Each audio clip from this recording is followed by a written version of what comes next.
Turabasuhuje kandi abantu mwese mudukurikiye kandi n'abadukurikirana, uyu ni wa mwanya mwiza wo kuganira namwe, Imana ibahe umugisha mwinshi cyane abantu bakanze subscribe, Imana ibahe umugisha cyane muri abantu bo kwizerwa, nubwo Bibiliya ivuga ngo wiringira umwana w'umuntu avumwe, ikibi ni ukumwiringira ariko kumwe umwizerwa birashoboka.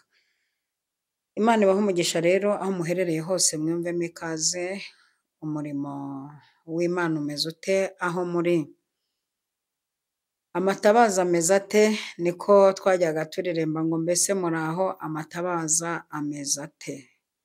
Imana ibahe umugisha, tubahaye ikaze cyane muri bya biganiro mumaze iminsi mukunze muri benshi, aho muri kuduha inama n'ibitekerezo no kudushimira kandi tukabona ko muri kubikurikirana neza kandi tukabona ko byabafashije. Kandi ikindi wowe wumvise ikiganiro kikagufasha, jya ucyoherereza mugenzi wawe kugira ngo nawe agire ikintu akuramo. Hanyuma jyewe rero ubari imbere kuri iyi YouTube channel yanyu nitwa Nyirabagenzi Alice Pasiteri Misiyoneri. Imana ibahe umugisha, turagira ngo tubiyegereze mu buryo bwo gusenga, hanyuma nitumara gusenga turababwira intego y'ikitwicaje hano. Murakoze cyane. Urakoze Uwiteka Imana kubw'umwanya mwiza uduhaye. Turagushimiye uburinzi bwawe bwiza. Turagushimiye imirimo n'ibitangaza udukorera uko bwije n'uko bukeye. Izina ryawe ryera nirihabwe icyubahiro. Nsuzuguye imbaraga zose za Satani muri iki kiganiro zagerageza kurwanya umuntu wese unkurikiranye. Ndamagara icyubahiro n'igitinyiro n'ubwiza bw'Imana ku buzima bw'umuntu wese uri hano. Maze utangirane natwe muri iki kiganiro, usozanye natwe, kandi intego yawe yo kugira ngo umuntu yaguke igerweho. Ngushimiye ibyatubayeho, nkuragije n'ibiri imbere mu izina rya Yesu Kristo. Amen, amen, amen. Yesu abahereza umugisha mwinshi cyane. Umunsi ndashaka rero ko tuganira ikiganiro kimeze gutya. Ugerageje gukora ibintu byose bikanga, wakora iki? Donc ugerageje, hari icyo bita kugerageza, gukora ariko bikanga. Icyo ugerageze cyose, ikintu cyose ugerageje, ukageragereza i Butare, ukageragereza i Cyangugu, ukageragereza i Kigali, ukageragereza i Kayonza, ukikoza za Rwamagana, ukamanuka za Nyagatare, ukongera ukagaruka za Muhanga, ukagaruka mu Ruhango za Gitarama, za Nyanza, ukimuka ukajya ku Gikongoro, muri make ukajya mu mujyi, ukajya mu byaro, ukikoza mu gihugu kimwe, ukikoza mu kindi, ukagerageza gukora bikanga, wakora iki? Ku mugani wa Bibiliya ngo imfatiro zisenyutse umukiranutsi yakora iki? Nibyo rero nshaka ko tuganira muri uyu mwanya. Ndumva nshaka ko tuganira iki kiganiro, tukungurana inama, tukungurana ibitekerezo, hanyuma murabizi ko duhurira hepfo muri komanteri, mukambwira icyo mwungutse kandi mukampa igitekerezo cy'ibindi nazana hano. Imana ibahe umugisha rero, tugiye kuganira. Hanyuma rero ugerageje, hano hari abantu bagiye bagerageza bikanga ku buryo aguhamagara uri nka muyomba, aguhamagara uri nk'inshuti ye, aguhamagara uri nk'umukozi w'Imana akakubwira ati naracuruje biranga pe, ntako ntagize. Undi ati rwose pe, narubatse urugo ruranga urwa mbere, njya mu rwa kabiri, njya mu rwa biranga pe. Undi ati narize, njya muri nayine, njya muri prive, ngaruka muri leta, niga ibyo guteka, ngaruka mu by'ubuhinzi, njya mu by'ubuveterineri, ibintu byose diplome ndarunze, kategori ngizi, ariko byaraze. Ntako ntagize. Ku buryo usanga umuntu yarafashe umwanzuro akicara akavuga atumva nakoreye ku ishantiye niye, nkora muri kampani niye, ndikorera aha n'aha, nkora ibishoboka byose, maze imyaka 10 nikoza hirya nikoza hino, ariko byaranze. Wakora iki byanze kwere? Karibu mu kiganiro. Cyambere wakora hagarara ubanze utuze urebe aho wavuye. Muri byaranze banza uhagarare utuze utekereze ubanze urebe ese byanze byibuze hari aho navuye, hari ahantu naba naravuye nubwo byanze, hari aho naba naravuye. Muri iki kiganiro nateguye gutanga umuti w'urukingo rwo kwiyahura. Ndashaka kubaha umuti w'urukingo rwo kwiyahura, rwa depresiyo, gufata imyanzuro mibi, kwigunga. Ni impamvu y'iki kiganiro nateguye kugira ngo imyanzuro wari ugiye gufata mibi uyireke.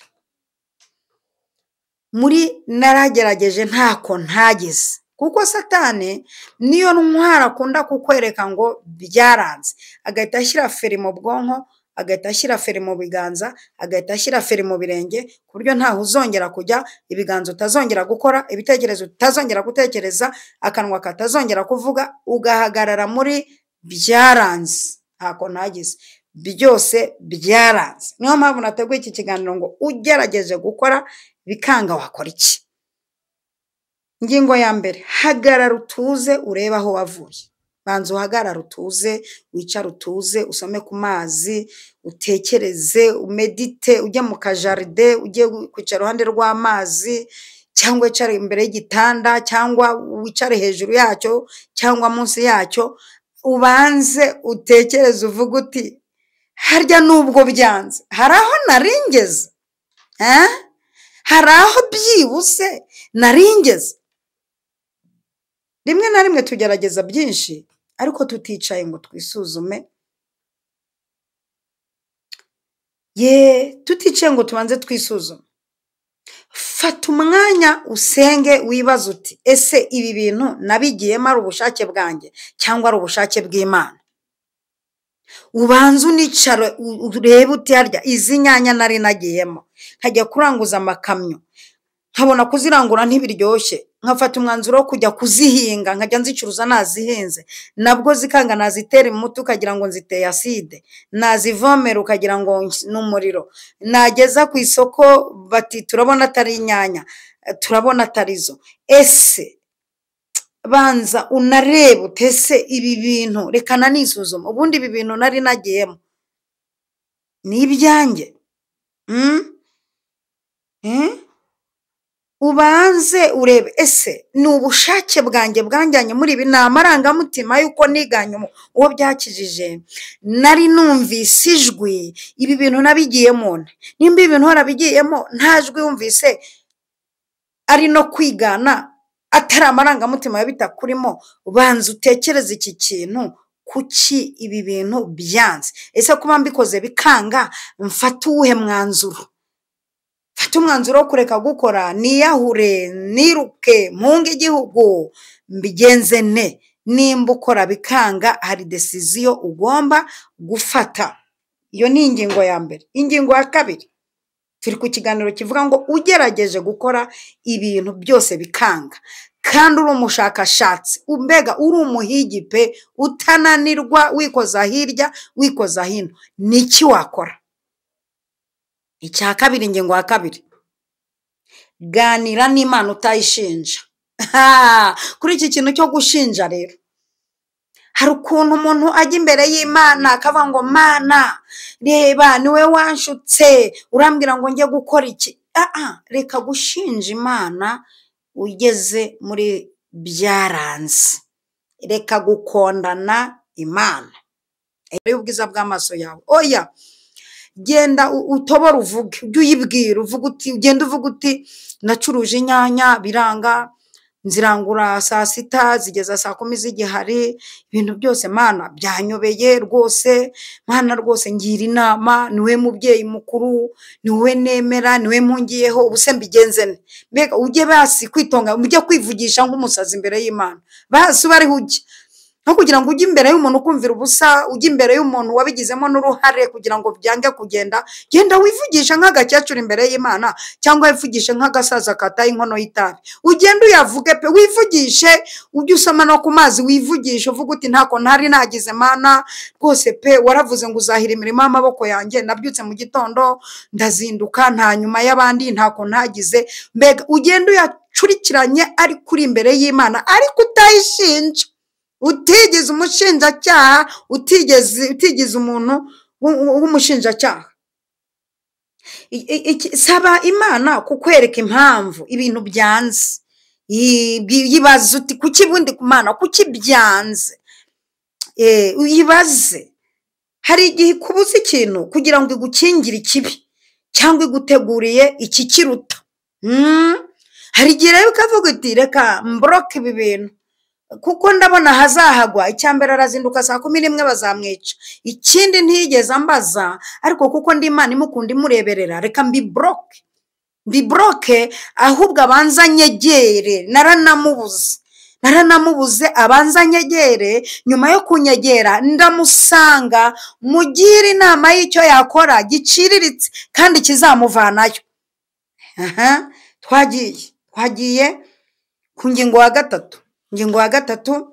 Kandi ndashimira umuntu wanyandikiye ambwira ati turagushimira muri ibi biganiro, turagushimira ko utari no gukoresha igihe kinini, warabimenye ko nta mwanya dufite. Muhumure rwose sinzajya mbatindira, ariko niyo ntinze muraryoherwa narabavumbuye. Katugende ku ngingo ya gatatu, ariko ya kabiri wumvise ko iryoshye. Hari igihe Imana yanga kuzagwa tuzajya kwicara hejuru y'umwobo w'inzoka, kavuga iti hari umwobo w'inzoka, reka uyu mwana wanjye mukingira hakiri kare mbifunge, nintabifunga ntazahava. Ikagushakira ikindi cyerekezo. Ingingo ya gatatu iravuga ngo nimba ugerageje gukora bikanga, n'uwo murongo turiho, komeza gukora ariko wihanganye. Komeza gukora, komeza. Donc wirambika, wikwivumbura, wihita ubireka, wikumva atari ibyawe, wikumva ufashe umwanzuro wo kuzatungwa no gusaba, wikumva ufashe umwanzuro wo gutungwa n'umugore cyangwa n'umugabo, wikumva udesize gutyo. Komeza gukora, wicika intege, kuko gutsindwa rimwe si iherezo. Gutsindwa rimwe si iherezo. No mu mitekerereze hazamo no gukura. Ugenda ukura mu ibanga, kwa kundi ugenda byanga, ugenda ufata experience, byanga ufata experience, byanga ufata experience.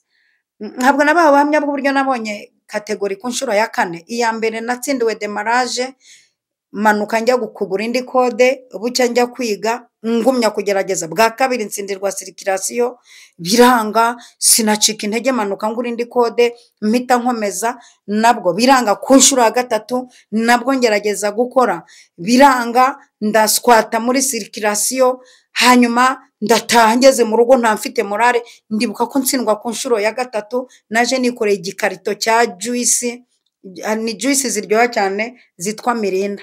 Naje nikoreye igikarito, bambonye bataya mukecuru arayizanye, ubwo azanye amazi yo kuyimenaho. Byahe ko nari naswase, ariko gucika intege ni bibi, nugerageza bikanga wijya kwiyahura. Wikondana isi, wikondana abantu. Hanyuma ngeze mu rugo umugabo arambaza ati ese bigenze gute? Nti nanone naswase. Ahita ambwira ati ndashaka kumbwira ikibazo ugira muri circulation. Arangije turagenda, nicara mu modoka, areba ikibazo mfite, asanga ikibazo nari mfite, imodoka ndayizi, guhindura vitesse ndabizi, kugenda muri controle ndabizi, kumenya umuhanda kumetiriza ndabizi, kubara ubunini n'ingano by'imodoka ndabizi, manevre ndazizi, ariko nta mutima wa gishoferi. Nicyo kintu yahise avumbura, avuze ati sanze nta mutima wa gishoferi ufite, kuko iyo umuntu yicaye kuri vola amera nk'impyisi, uhinduka umushoferi, ukamera umutima wawe wose ukawushyira ku modoka. Wowe urajya ku modoka ukumva mama Leonel umusitari muraho, ukumva hari umuntu mugiye guhura muziranye, aka kantu nugakuramo uzabona permis. Ngakuyemo naragiye mbona permis. Narinde kukubwira ngo gutsindwa rimwe si iherezo, no kugerageza birashoboka, kuko hagenda habamo experience. yes, Imana ibashyigikire. Reka tugere ku ngingo ya 4. Ku ngingo ya 4 nugerageza bikanga, ingingo ya 4 iravuga ngo hindura uburyo. Hindura uburyo wihuse rwose, hindura uburyo, uhindura icyerekezo. N'umunyarwanda aravuze ngo ubuzayi iburyo akamaye ibumoso. Hindura uburyo. Nimba byukaga utinze, byuka kare. Nimba koreraga ahantu atari agasantere, jya ahantu hari agasantere, jya mu isantere kabisa. Hindura uburyo, ariko wicika intege. Nimba ugerageje bikanga, hindura uburyo. Niba uburyo wakoreshaga, nimba uburyo bwakoreshwaga budatanga umusaruro, tekereza izindi nzira. Tekereza izindi nzira. Nyagasambu rirarema, mu Ruhango rirarema, Nyarugenge rirarema, mu Gashyushya rirarema. Gerageza uhindure uburyo. Isoko rimwe n'ibyanga, jya mu rindi. Kwa Mutangana n'ibyanga, jya mu Nkundamahoro.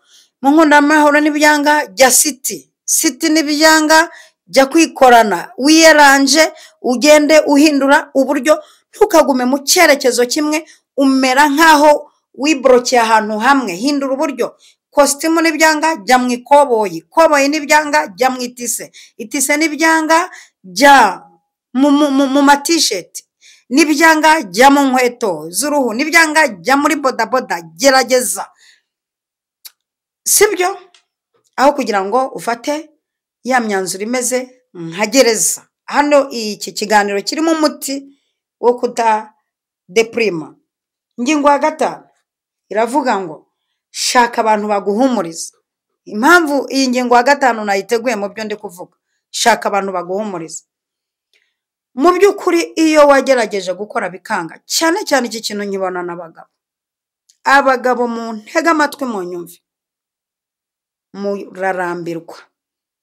Murarambirwa. Iyi ni defo mugira, murarambirwa.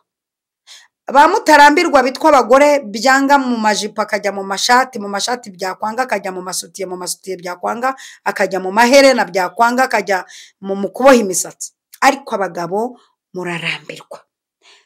Muri uku kurambirwa ukajya hari ukamera nk'uwigunze, ukajya ureba abo byemeye, niho hazi ikintu kimeze nko kurwara no gufata imyanzuro yo kwigirira nabi. Niyo mpamvu iyi ngingo ya 5 nyitegura ivuga ngo shaka abantu baguhumuriza. Mu bantu baguhumuriza ushobora guhura n'uwahombye 3 kandi we niri muhombye. Ushobora guhura n'uwahombye 3 cyangwa 4, ariko ku nshuro ya 5 akakubwira ati ubu narakarituye. Niyo mpamvu ugomba gushaka abantu baguhumuriza. Nta muntu ubyikuramo wenyine. Nibyo. Ikindi, soma ijambo ry'Imana. Wumve abashobora kuguhugura cyangwa kuguha inama ifite ishingiro. Yes. Soma ijambo ry'Imana, shaka umujyanama, shaka umuntu uguhumuriza, shaka abantu bakuba hafi.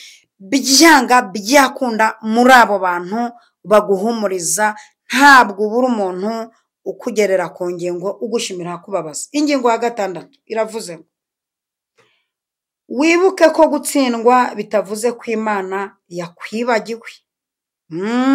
Icyo kibuke.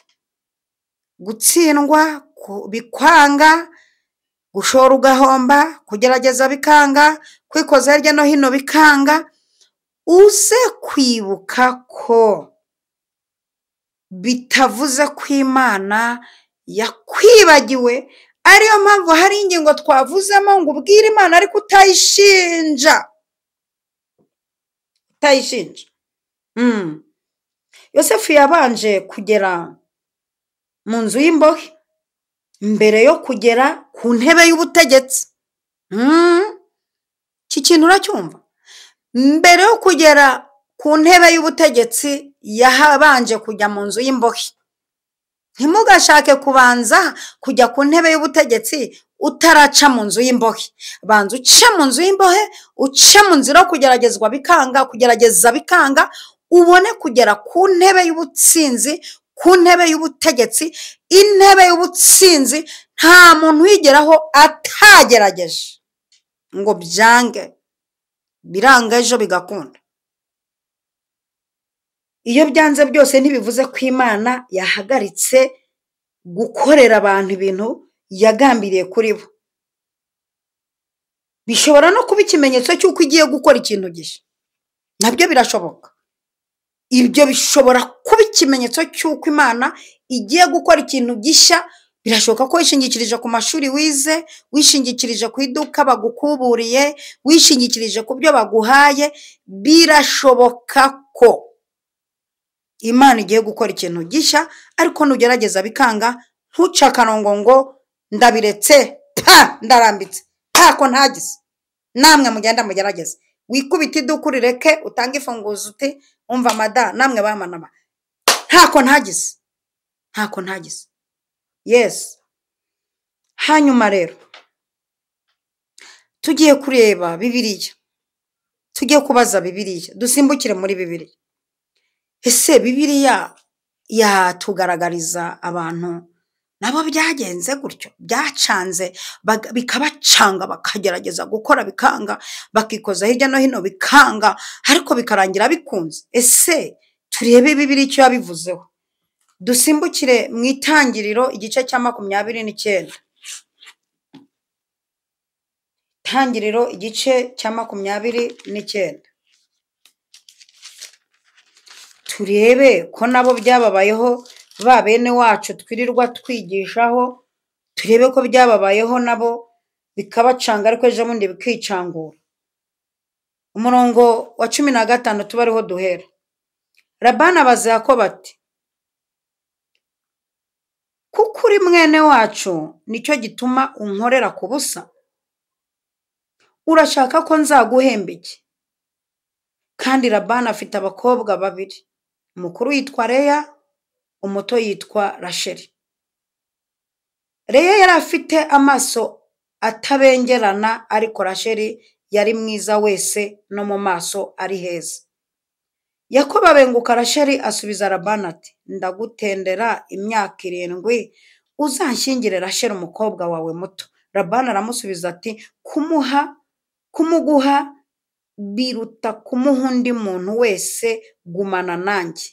Nuko Yakobo atendera imyaka 7 kugira ngo ahabwe Rasheli, imuhwanira n'iminsi mike kubw'urukundo amukunze. Bishatse kuvuga ngo iki?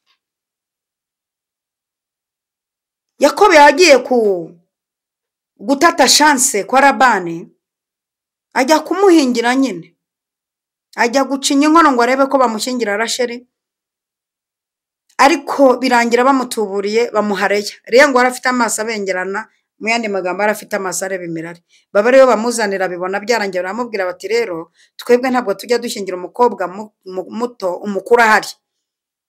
Urumva ataragerageje bikanga, ariko arongera ntiyacika intege, asubira aravuga ati, umva Rashe, ndemera nkubiteho indi myaka 7 y'agatsi, ariko ngukukane. Ariko Imana imuha imbaraga, mwumvise uko Bibiliya ivuga, kubera urukundo byatumye bimera nk'aho imyaka 7 atayumvise. Gerageza wifata imyanzuro mibi. Nimba ugerageza bikanga, iki cyari ikiganiro cy'abantu bagerageje ibintu bikanga. Ndumva icyari kinini cya mbere cya paracetamol mbahaye, hari igihe nazabana ka ibuprofene mukarenzaho. Ariko icyo nshaka kuvuga ni iki? Icyo nshaka kuvuga nuko Bibiliya yatugaragarije ko nabo byababayeho. None se nimwibuka Nehemiya igice cye cya 4 umurongo wa 6. Nehemiya igice cya 4 umurongo wa 6, wibuka ko bamusetse, bamurwanije, ndetse kugezaho bamuhagarika ntiyacika intege. Agiye gusana Yerusalemu, arwana inkundura y'abahungu barimo Tobiya na Sanibalati, bagerageza kumuca intege, bakoresheje imbaraga z'amagambo, ibyo bakabizasenyuka. Ese ubundi uri muntu ki? Harya ngo waje witwaje ngo ibyangombwa, ngo harya ngo biteho amakashe, harya ngo ibyo byangombwa ngo Asafu Umurinzi w'Ikibira ngo yabibonye ngo biteho amakashe. Bagerageza kumurwanya ariko ntiyacika intege, noneho ahindura uburyo ya ngingo twabonye yo guhindura uburyo, ahindura uburyo. Aravuga ati ishyamba si ryeru, ibingendaho ni byinshi, reka noneho nige kubaka nanarwana intwaro hano, ibikoresho hano, nkore system yo kuba nakubaka nanarwana. Bwana Yesu asifiwe sana. Afata uwo mwanzuro. Mani tugirire neza cyane. Ntiyabigezeho, ntiyubatse. Umva ijambo ry'ubwenge. Imana ntabwo ikwemerera gutsindwa kugira ngo igusebye. Mu migambi y'Imana, muri character z'Imana, mu miterere yayo, mu mitekerereze yayo, mu bumana bwayo, ntabwo Imana ikwemerera gutsindwa kugira ngo igusebye, ahubwo ni ukugira ngo ikwigishe inzira y'ubutunzi nyakuri. Imana ishimwe cyane. Iri jambo murikomera amashyi. Ni ukugira ngo ikwigishe inzira y'ubutunzi nyakuri. Gutsindwa harimo experience, gutsindwa harimo kumenya abo mwakomezanya imbere, gutsindwa harimo kumenya abantu wagirira icyizere, ariko wicika intege. Nimba ugerageje bikanga wicika intege. Nimba waragerageje gukorera abandi bikanga, ukabona umushahara ntibivamo, ugiye gusara. Ukabona umuntu w'umugabo mugenzi arakubwira kuri icyo ntazi, ukabona ntako batagize ngo bagushakire n'akazi. Hindura uburyo nk'uko twavuze muri ya ngingo ya 4. Hindura uburyo wige kwikorera. Nimba ucuruza bikanga, hindura uburyo uvuga uti wajya guhinga ibihomyo muri kariya karima mfite kangana urwara, wajya guhinga ibihomyo ko wasanga ejo nashiduka harimo na zahabu. Hindura uburyo. Imana itugirire neza cyane. Imana itugirire neza cyane. Na Aburahamu rega naho hariho yageze baramurwanya. Uze kureba Itangira igice cya 21 umurongo wa mbere. Aburahamu naho hariho yageze baramurwanya ariko ntiyacika intege. Kandi uza kwibuka ko na Aburahamu yagerageje ibishoboka byose, akajya acuruza ibimana bya Setera, akagerageza ntako atagize, ariko aza kwiroturuva abona adashimishijwe n'ibimana byo kwa se, akajya bimucanga akabona nta kintu, nta kibiramanyagurika bimeze ukuntu. Wibuke ko Uwiteka yamuhinduriye uburyo, akamubwira ngo va hano muri Uri ujye mu gihugu nzakwereka. Wicika intege. Wowe wagerageje ibintu bikanga, wicika intege. Wabona ariyo saha, wabona ariwo munota Imana ije gukora ikintu kidasanzwe, ugatungurwa n'ibibaye. Imana idufashe cyane kandi tugirire neza cyane. Ndagira ngo rero dusoze dusenga Imana, tuyibwira ngo ducitse intege. Wasanga ari we natumweho, wari umaze gufata umwanzuro ngo ndabiretse. Wasanga ari we natumweho, wari umaze gufata umwanzuro ngo aka kazi ndakaretse. Oya, itonde buhoro buhoro, wifata imyanzuro mibi, wicika intege. Mu ijuru hari Imana. Reka dusenga Imana. Imana ishobora byose, turagushimiye cyane ko n'ijambo ryawe riravuga ngo ni wowe uha intege abarambije n'abarambiwe. None ijambo ryawe ndetse n'iki kiganiro tugize, dusanze hari umubare munini w'abantu bagerageje bikanga, bagerageza bikanga, barazindutse, batashe nyuma y'abandi, bagujije amadeni, bafashe amaramberi, bagujije bene wabo, basabye sapoti, baragerageza ibintu byose biranga. None uyu mwanya ubabwiye igerageza ryo guhindura uburyo, ubaganirije amagambo yatuma badaturika imitsi y'ubwonko. None ngwino Data wa twese kuri uyu muntu wagerageje bikanga, ndamusengeye Iyo umuntu wakoze ibishoboka byose bikanga Mana, muzanye imbere yawe nsenganye nawe aya masaha. Uyu muntu wagerageje bikanga, murambitseho ibiganza, ntako atagize, ariko ndahendahenda Imana ishobora byose, ikora ikintu kidasanzwe ku buzima bwe, uhindure amateka ku buzima bwe, umwereke aho yashyira urushundura. N'abigishwa baragerageje biranga, ntibacika intege, bicara ku nyanja ntibava hafi y'aho barobeye, baricara bararambya, baravuga bati byanga byakunda ntabwo tuhava, turagumya twicara aha. None Uwiteka nyir'ibihe, Nyiringabo waremye ijuru n'isi, Mana Nyiringabo, barakicaye aho baburiye amafi, none bigisha uburyo banaga iburyo urushundura bakaroba byinshi. Ndabasengeye kugira ngo mwuka wo gucika intege no gufata imyanzuro ikakaye ubavanemo, ahubwo bahindurira icyerekezo bataraseba.